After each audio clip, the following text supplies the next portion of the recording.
So I just got back from the grocery store, and this guy came up to me and he called me a fucking freak. And this person behind him, they took off their shoe and just started hitting him. And I was shocked and I immediately left.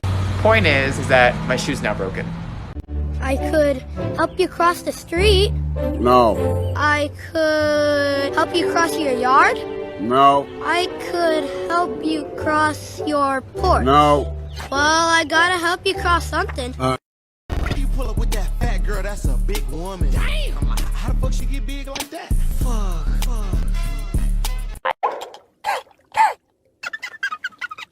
So, my eyes are curved. Why is my pronouns on my name tag? Oh, well, for a couple reasons.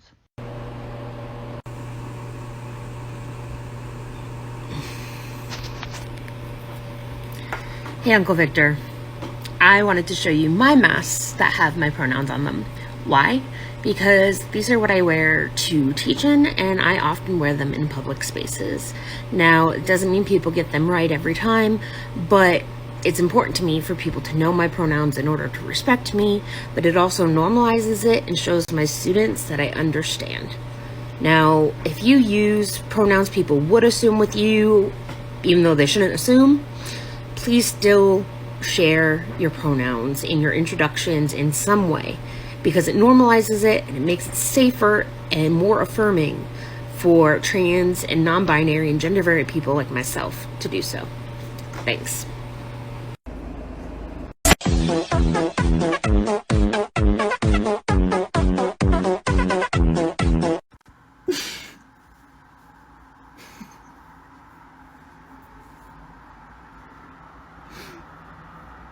Same. Caucus of Texas, a group that supports individual liberty and hates all things socialism. But since they took this picture in 2018, Scott Apley here is dead of COVID, so is his buddy Dave Nall here, and so is his buddy Jeff LeBlanc here. But after they passed, wouldn't you know it, Scott Apley's family is on GoFundMe, as is Jeff LeBlanc and his family, and yep, even Dave Nall's wife is on GoFundMe too. Hold on, wait a second. Let me get this straight. These people was anti-mask, anti-vaccine, and anti-socialism. And then when these individuals died from COVID, their families created GoFundMe accounts and reached out for community support.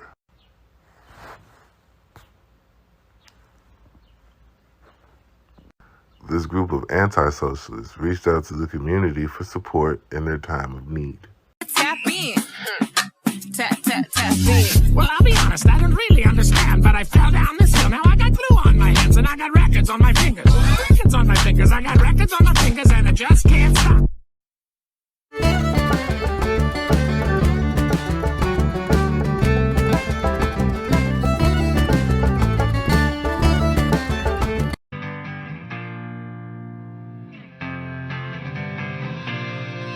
I'll run away with you. Girls, can we please make hairy legs the norm? Let's stop being bullies. Whenever you see a girl in her natural habitat, don't shame her. That's not kind. Be nice.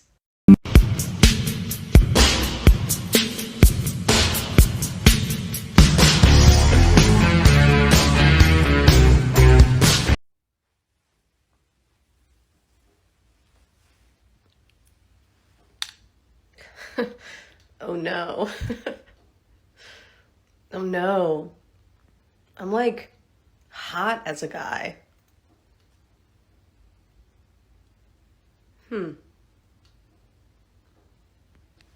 Racism shucks. Fly away like a butterfly.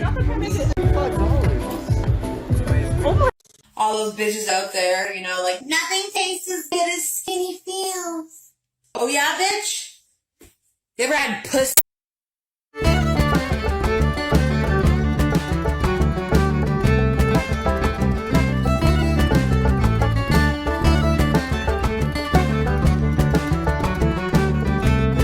People are really out here acting like they can't comprehend they, them pronouns. They're like, oh, but it's plural. Okay, let me put it into language that you can understand. If you're holding two fish in your profile picture, it's two fish. But you could also only be holding one fish in your profile picture, and it's one fish. Two fish, one fish. Same word, plural and singular. You're welcome. Hey, leave her alone. Actually, it was her idea, so she should get the credit. Come on, dude, that's sexist. That's disrespectful. I won't tolerate that. Men are more likely to change their behavior when confronted by other men. So if you feel safe and you see something, say something. Be an ally. I'm an ally. I'm an ally. I'm an ally. I'm an ally. Are you?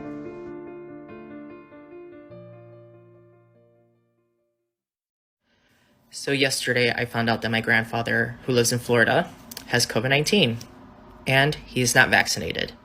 And you would think, from coming from a family of medical doctors, that he would take the vaccine. But no. But you would also think, from someone who lost their son during the HIV and AIDS epidemic, that he would take a pandemic seriously. But no. So, if he dies, I would be upset. But right now, I do not have any sympathy. Because if he dies, he's just going to be another number. I just made pronoun bracelets, and I would like to explain them. This one stands for he, him, so green and blue, more masculine colors, I guess. This one stands for she, her, so pink and purple, more feminine colors. And then this one stands for they, them, and it's yellow and orange, which are like gender-neutral colors. When I wear this one, it means that I just go by they, them. When I wear these two together, it means I go by she, them. When I wear these together, it means I go by he, them. When I wear all of them, it means that I go by all pronouns. And when I wear these together, it means that I go by she, him. I'm gonna wear them all right now because I go by all pronouns right now. My pronoun, preference has changed 3 times today. This does not happen very often with me, but I'm wearing all 3 right now. Good male allies, they tend to do 3 things exceptionally well. Number 1, they constantly look for ways to step aside. So women who are doing great work can be celebrated and recognized. And since good male allies, they tend to be such liberated men, from the need to prove themselves, they love pointing to women who have inspired them and say, give her credit. They're not threatened by the thought of decentering themselves. Number 2, they do not get lazy with their self-reflection. And remember that just because they're holding other men accountable, that their primary responsibility as a good male ally is to hold themselves accountable. They do not create distance between themselves as a good guy and those other men. Number 3, they radically listen to women. They listen not to respond, but to understand. And because they see women as leaders, they do not jump to solve the problems on our behalf. They create space for us to process our own problems and come up with an effective solution and offer his partnership in working towards that solution. These men exist, trust me, and I will start introducing them to you tomorrow. Stay tuned. So, I'm a band teacher, and there's this game I really like to play with my students that's called Poison Rhythm. Basically, I will clap and count out a whole bunch of different rhythm patterns and the students repeat after me. And then there's also a rhythm that's written on the board, and if the students hear me clap and count that rhythm, they have to go shh. And there's a point system involved. Anyways, my 7th and 8th grade band kids took to, instead of just going shh, they started screeching poison anytime the poison pattern happens. And eventually that evolved into them shouting random words like pickle and chicken sandwich. And then they really latched onto chicken sandwich, and then that one evolved into poison chicken sandwich. And then eventually Chick-fil-A got brought up. And now the kids have started screaming homophobic chicken every single time I do the poison. I love my job. But when I tell people my name, they still use the wrong one. I say not girl, and they give me back woman, lady, she. I say not woman, they say silly girl. It is not up to you to decide. 2, let's go. Male feminists. There's nothing inherently wrong with being a male feminist. In fact, it's a wonderful thing. And I am not saying that there aren't wonderful creators on this app. However, the majority of them, and I will repeat that, the majority of them advocate for women. Women that look like me. And only women that look like me. Thus negates the whole premise of feminism, which is true equality. And if we are being completely honest, women that look like me are pretty good advocates for ourselves. That doesn't mean we don't appreciate the help. That leaves out a whole group of people that need advocating a lot more. And it's also putting women that look like me on a pedestal. When we need help, we need to be educated, we need to be informed, We need to do better, especially women that look like me. If you don't know what I'm talking about, I mean white. Because let's be honest, we are the easiest audience to get. We are the most loyal. We do make up the most followers. We do engage the most. We do comment the most. We will stitch, duet, promote, give you credit. A lot of male feminist accounts are made on the backs of white women. However, the reverse is not happening. We are not being mentioned in their clips. We are not being accredited. Our content is not being shared. Our posts are not being interacted with. Maybe it's because we're not selling merch. Weird.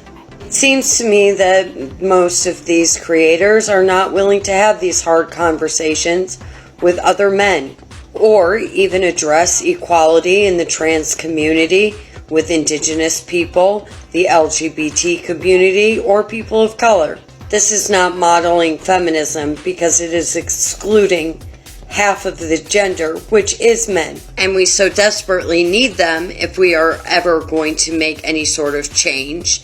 And merely saying do better isn't working because they're not told how to do better or why they should do better. And then they have a male looking them in the face, telling them that they are the root of all the problem. And we wonder why they're not on board and why feminism has become a slur, why so much hate is flung our way. Women are usually the educators, they are usually the communicators, but we have invited you into our feminine space. That means you share the burden of the responsibility. You have to bring more to the table than do better.